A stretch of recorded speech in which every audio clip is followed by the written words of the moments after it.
Here I've got a pair of Mono X power amplifiers here, and these are actually working. There's not a known fault in them, but of course these amplifiers are maybe 15 plus years old now, and they're maybe not performing to their best. So the owner of these amplifiers is looking for a service. They want both amplifiers serviced. So let's open them up then, and we'll see what's involved in actually servicing an amplifier of this kind. Looking inside then, we see that there's a whole bunch of capacitors for different functions here, and it's well known that capacitors dry out with age and with temperature, with ripple current, these kind of things. So an amplifier of this age, we can be sure that at least some of these capacitors are not going to be in their best state. So we need to check all the capacitors, and probably there's going to be a bunch to be replaced there. That's the sort of main part of any kind of service here. And you also know, because I've looked at these amplifiers before, this section here is a plus and minus 70 volt rail, and these regulators, they're working very hard. The input voltage is well over 90 volts. And so these regulators have had a hard life, and generally I'd probably replace them also. And another comment with these actually is, you can see they're jammed right up against these capacitors here, and they're getting hot, which degrades the life span of the capacitors themselves. And I think we can bet, we'll see when we take them out, but these capacitors are going to be 85 degree spec'd parts, which for something like this it's not where I'd want to be. We're going to replace these with 105 degree parts. So we'll check out the capacitor situation and sort that out. Other things that we need to consider here is we've got some adjustments for the bias and also for DC offset. And then there's an additional adjustment in these amplifiers for harmonic balance, and also there's an input balance which is kind of related to harmonic balance as well. So these are variable resistors, and they're in a piece of circuitry with other resistors that have aged, and so we're going to expect to have to tweak these for the optimum situation as well. How then do we check these capacitors to see which ones are bad and which ones we need to be replacing? So let's take a look at that. So of course we use a DMM for the vast majority of our measurements in this kind of circuitry, mostly DC though. And we can measure capacitance on that, which is all very well if you've got the capacitor free from the circuit board. But the tool I generally use in the first instance is the ESR Mirror. So ESR is effective series resistance, and we know that a capacitor should be a short circuit to AC. It's open circuit to DC but short circuit to AC, and this is essentially an ohm meter for an AC signal. The DMM, when you're measuring ohms, is purely DC. So if we're measuring a capacitor and we're interested in the series resistance, then we need to use an ESR meter. And you can buy these. This is one I made up a few years ago, and it's been very, very well used ever since. So here's a 10 micro farad capacitor, and I'm using this as an example because I know this is one of the ones I'm going to be replacing. So if we measure the ESR, it's down about half an ohm, and that's pretty much where I would expect to be. It's pretty much near a short circuit, and as long as it's kind of within an ohm, you're kind of happy that your capacitor's all right. When they start to age and the series resistance goes up, then you go to the other end of the scale. Here's a bigger one here. Here's a 1000 micro, and it should be reading even more. That's about 0.1 of an ohm, so that's very good. So the ESR does creep up as you go to smaller packages and higher voltages, things like that. But the very good thing with this tool is you can use it in circuit. And so even before you take the unit apart, you can go around and check the health of what's going on. Now, as I say, I measured that 10 micro there, and we saw it was about half an ohm. So that's this guy here. I know that that's one of the ones that's going to be done. And if we go in and measure in circuit there, we can see it just creeps off the infinity there. I mean, I'm not sure this is going to come up in the video at all, but as you can see just as I go on and off there. So that capacitor is very dry. It's pretty much an open circuit to AC, so it's not doing its job. And these capacitors are related to this regulator circuit here. And if they're not doing their job, what can happen is these regulators become unstable, and they can destroy themselves. And I've seen this in these amplifiers a number of times. The regulators go, the capacitors go, and a bunch of other stuff goes. So we kind of know, we've measured pretty much near open circuit in these capacitors. And it's not the case you'd go around and measure every single one. We already know we're going to have to take this board out. So essentially, when we're in there, we're just going to replace everything. We'll go around and replace everything. The big ones here, the main reservoirs, they'll be okay. We'll check them when the board comes out. But generally, these are very good quality, and they're not like these guys that are jammed up against big heat sources. So the main ones will be fine. But all of these smaller ones in the other parts of the circuitry probably need dealt with. So we'll get the board out and we'll remove these capacitors. We'll maybe do some more measurements on them when we've got them out. We can then measure capacitance and see what that tells us. We'll get them out, we'll replace them, and then we'll put it back together, and then we can then look at doing some of these adjustments that we spoke about earlier. One other thing that amuses me in these amplifiers, Cyrus go to great lengths to talk about their chassis and how it's anti-resonant and all of this thing because it's a cast chassis. All very well, and then you go inside and you find things like this little extender PCB here. This has got a bunch of capacitors on it. These are actually in the signal path, and actually you find that this is the biggest difference between the Mono X and the previous generation of amplifiers. And if you look at this, we talk about an anti-resonant chassis, and then we've got stuff like this inside that rattles away quite freely. That's just ridiculous. Anyway, and actually the Mono X 200s and 300s are even worse in that respect, because they've got some big heat sinks that come out here, and they're like a tuning fork, and they rattle away. So that's one of the aspects that amuses me of these amplifiers, and the way Cyrus describe their chassis. Anyway, I think the next job is to get the board out, and we'll start to take these capacitors out. So we've got all the screws and connector out now, and so we should be able to carefully take this board out and remove the rear panel.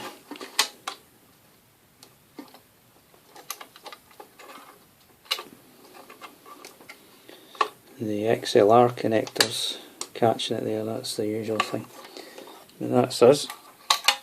So we can now actually just focus our attention on this main board here, and I think the first thing we need to do is take off this little extender board, because we're not going to get access to measure these capacitors without doing that. So that's our next step here. So we've got this little extender board removed, and as I mentioned, the capacitors on this extender board are in the signal path, so they're not working hard like some of the power supply capacitors that we've been talking about up to now. And so these two parts here, these are the AC coupling for the input. These two here, they're actually in series, and they couple one stage of the amplifier to the next. And then all of these capacitors here, they're in parallel, and they are part of the feedback loop. They give us AC feedback whilst making sure the amplifier's got no DC gain. And I mentioned as well, this is the main difference between the Mono X and the APA 7.5. What you find on the 7.5 is that the capacitors are on the board, and obviously there's not the space on the board to put such large devices, and so they've got smaller value parts. And this is the sort of main upgrade between the APA 7.5 and the Mono X. And when you go on and you look at the Mono X 200, 300, they've replaced these with DC coupling, and they've put a servo in. So this disappears, and there's some op-amp circuitry to drive the DC levels to zero. Now, as I mentioned, I don't expect to see a problem with these. These are very good signal path capacitors, and if we go ahead and measure the ESR on these guys, then they're well under half ohm there. So that's very good. These two are in series, as I mentioned, still under half an ohm. And then these should be very low because they're all in parallel. So we're down about 0.1 of an ohm. So I'm happy that, there's nothing to do with this guy. This is all perfectly good. But we've now got access, a bit more access to some of these devices we were questioning before. And the critical one is, this is the one I was looking at before, and it barely registers on the meter there, so this guy's well gone. And if we look at its neighbour, it's reading about 3.5 ohms, so still not very good, but this is forming a different function in this circuitry, so it's perhaps not had such a hard life. But still, 3.5 ohms is tells us it's time to replace that. And if we work our way down the path, the next one is pretty much open circuit as well. And I'm not even yet. Oh well, had a short there. And there, it's just off the infinity. And the next one about 3 ohms. And again, if I compare that with the device we'll replace, it's well, about 0.5 of an ohm there. So next stage then, we're just going to take all of these out and replace everything. Yeah, even though I'm curious and I'm looking at the ESR of each individual one, because we've got the board out here, it doesn't make sense to replace one or two. So basically everything that we see other than these big guys, I'll maybe take these out and we'll measure the ESR, we'll measure the capacitance just to show that they're good. But I fully expect to put them back in.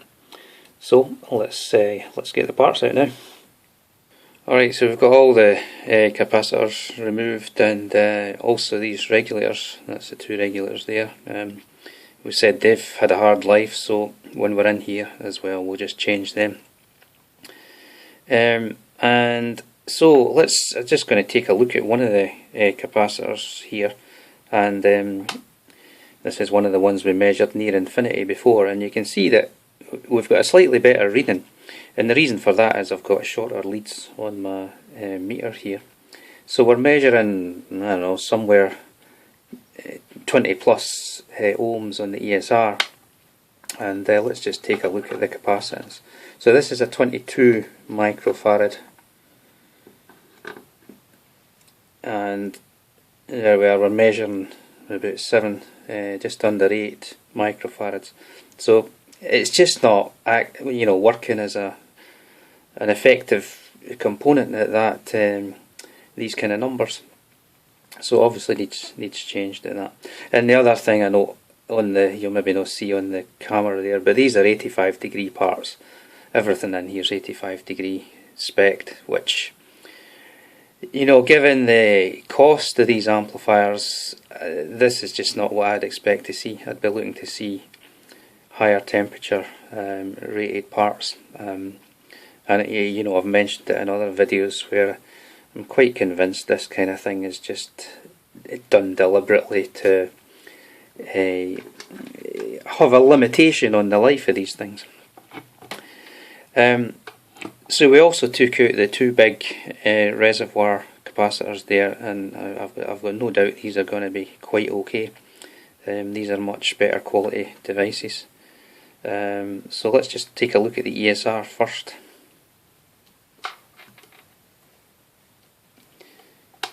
And we're down less than 0.1, so that's just perfect. And if we check on the capacitance, so this is a 10 millifarad capacitor there.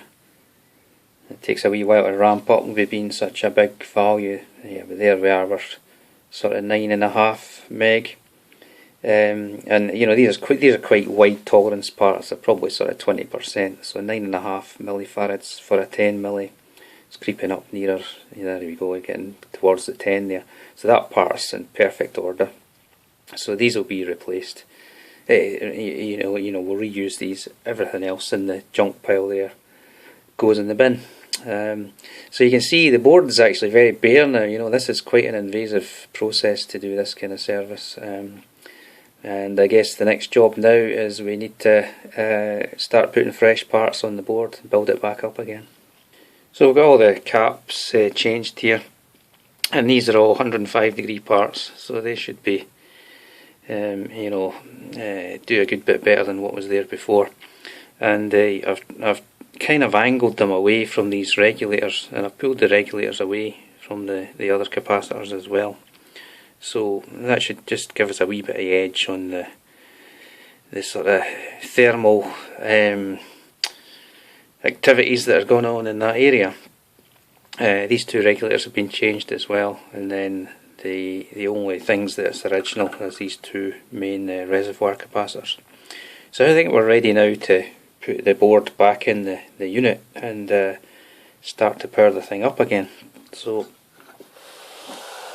we can bring in the main unit here, and then it's easy enough to put this board in actually, because there's no actual wires hardwired to the board. It's all via connectors.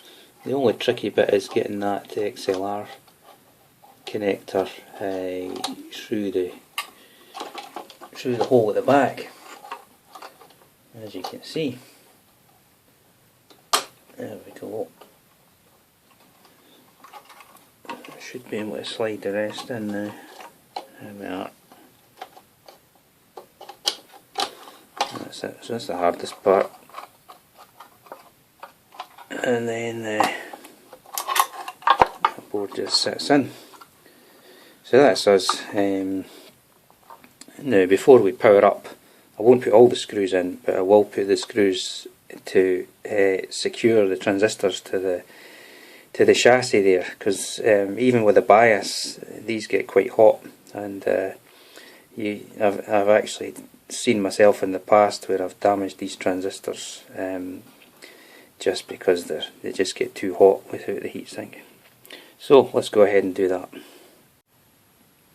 Alright, so board's in, and we've got the transistors secured to the chassis heatsink there, and there's 2 main sections to the power supply in this thing.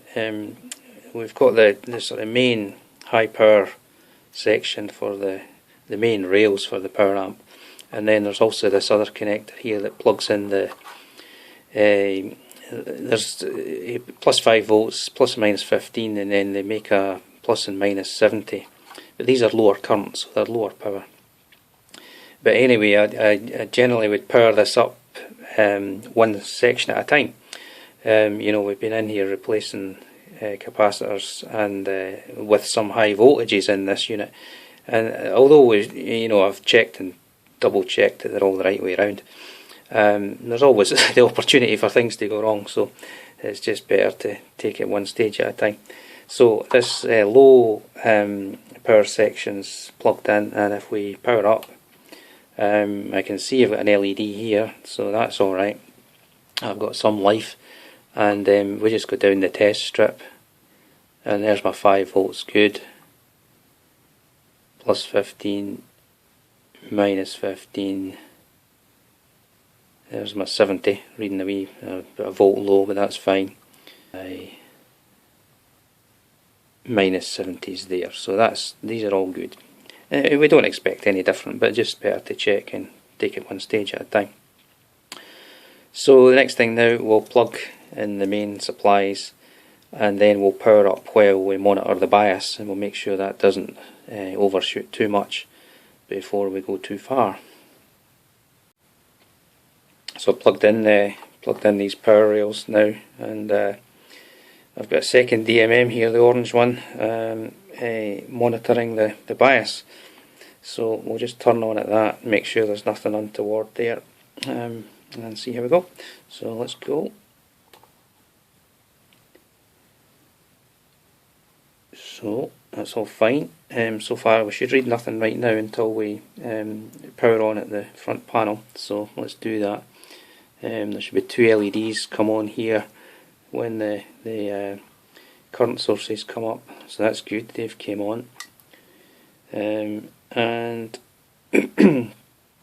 bias is quite high there, but I do expect it to overshoot and then come back down. So I'm just going to watch that for a little while and make sure it does come back down to the sort of levels I expect, and then we'll adjust it and we'll trim it for the exact value. You can see there it's starting to come down. So I mean, it'll take, you know, maybe 20 minutes, half hour for that to stabilise. So I'll just let that sit for a while and we'll come back and look at that. So the bias settled there pretty much where I'd expect it to be at this stage. But before we do the sort of fine adjustments on that, we need to adjust the DC offset on the output to be a minimum. That affects the bias, and so we need to set that to minimum before we actually do any kind of fine tweaking on the bias itself. So I've got a DMM just connected to the output there, and you can see we're creeping up there. Yeah, there's 150 millivolts there, which is quite high. Generally want to be sort of 30-40 millivolts and on the maximum there. And you can see it's quite a noisy measurement that goes on with these amplifiers on the DC, and this is partly because it's an open loop amplifier.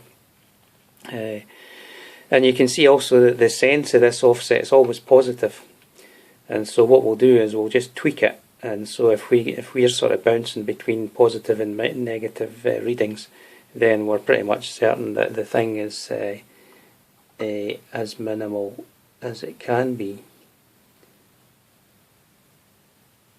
And it's quite a tricky adjustment because the actual variable resistor there is just at a size that doesn't fit my screwdriver, but I think that's, there you are there, we're sort of minus and then positive couple tenths of a volt.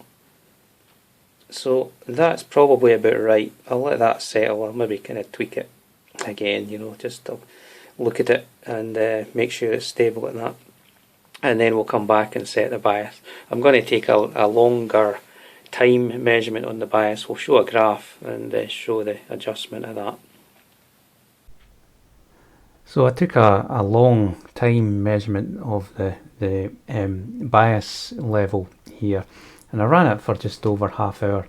And what we're doing here is we take a measurement every second, and then we're plotting it on this graph. So from zero, from turn on, this is what we get. And what you see is that you know, we start at about 140 milliamps, and then we rapidly rise up to nearly a quarter of an amp before the thing starts to settle down, and we come down here, and within about 10 minutes we're kind of on the flat part of the graph. And then this is me making an adjustment, so that's why we've got some transition there. We drop down, and then same here, make an adjustment there to kind of get to a sort of final level that we're happy with, and then we let it run for a while. So you can see here that, you know, a warm-up time of about 10 minutes is getting you to the sort of flat part of the graph, and you know, so if you're within that bounds, then you're in a good place. And I mentioned earlier that you know, even before doing this simple setting, you know, you've got no audio going through the thing, you're not pushing any power through the thing, but quarter of an amp, and you know, you got a plus or minus 60 volt rail, so that's 120 volts times you know, the quarter amp. So there's, you know, it's about 30 watts just in the bias at turn on before it settles down. So that's kind of why you need to make sure your transistors are well, your heat sinking's all there before you even make this adjustment. So anyway, that's the bias set. Quite happy with that, and we'll go now and we'll need to make the final measurement, which is the harmonic distortion. So the final part of the adjustments here is to look at the harmonic distortion, and we'll minimise that by you know, tweaking the variable resistor on the unit. And this is not something you can do very readily. You know, you need the right kind of test equipment to do this. So we've got an audio analyzer here that lets us look at the full spectrum and lets us look at the you know, the frequency content. And there's no signal present here, but we can see there's some 50 Hertz pickup, and I don't know if these are harmonically related to that, these other spurious, or where they come from. But this is not to do with our signal. This is just the kind of environment that we're looking at here. So let's turn the signal on, and we'll look at the harmonic distortion and trim the, you know, we'll real time adjust it down to the minimum. Here we are with the signal present then, and I've just set a nominal 20 dBV on the output, so this is like 10 watts, and that's just a nominal level we use to adjust the distortion. And we can see we've got about 0.01%, which is it's a reasonable enough number, but we can do better than that. The spec is 0.004, and what we find is it's this second harmonic that creeps up here. This is the dominant frequency component other than the main signal. So we need to try and adjust this guy to a minimum, and this is what the adjustment on the board allows us to do. So I'm just going to tweak that real time there and see what we can achieve. So there you can see it dropping down there. And we want that a good bit lower than the third harmonic, so that it's just not contributing. And oh, there we go, we're right down, and I think that's as good as we can expect really, and we're there really down about the 0.04%, and I'm quite happy with that. So I think we'll leave it at that. That's a good place to be, and so that's really it. That's the service of your Mono X, and I need to go and do the other one now, and then we'll put them together and have a listen before we wrap up. That's both amplifiers done then, and we're just ready to give them a play and just run them in a bit. And you know, I know myself when I do this kind of service on an amplifier, it does make a difference to how it sounds. And other folks have commented as well when they've heard the results. They're generally quite happy and content. I mean, these things are quite subjective, of course, but there's no doubt what we've done here takes it back to where it should have been in the factory, you know, and it should give it many years of use to come. So anyway, let's turn up the volume and we'll run these amplifiers for a while. Have a quick listen. Tell me you cry. Say anything, but don't say goodbye.